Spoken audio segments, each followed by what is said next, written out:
Hello everyone, আমরা ঘুম থেকে ওঠার পর রানিদিকে ডাকতে যাচ্ছিলাম। তারপর রানিদি বললো যে উঠে যাবো, তোরা চ।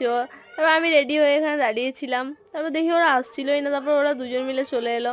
তারপর আমরা তিনজন মিলে একসাথেই যাচ্ছিলাম। তারপরতে একটা কাকিমার সাথে দেখা হয়ে গেল। তারপর আমরা সবাই মিলে একসাথে যাচ্ছিলাম। এ ভাই, কাকিমা, দিদি আর আরেকটা ভাই ছিল, এই যে আরেকটা ভাই। তারপর আমরা মন্দিরে অনেক কাছাকাছি চলেছিলাম। তারপর ভিডিও শ্যুটটা নিই। তারপর আমরা তিনজন মিলে একটু পোজ মারলাম। তারপর আমি দৌড়াতে দৌড়াতে যাচ্ছিলাম একটা ভিডিও ক্লিপ নিতে। তারপর দৌড়াতে দৌড়াতে এই দেখো, এই ভিডিওটা নিয়েছি আমি। তো তোমরা কে কে সবুজ চুড়ি পরেছো শ্রাবণ মাসে কমেন্ট করো, হ্যাঁ। তারপর এখানে বাগান ছিল, বাগানটা দেখো কত যে সুন্দর। তারপর ওই সাইডে একটা কুয়ো ছিল, ওখানে সবাই জল তুলছিল। তারপর আমি ভাইকে বললাম একটু পোজ দে তো ভাই, দেখো কি সুন্দর হাই করবে। তারপর আমরা তিনজন ঢং করছিলাম। তারপর আমরাও ঘর যাচ্ছিলাম। এখানে আমি অল্প বাই করলাম।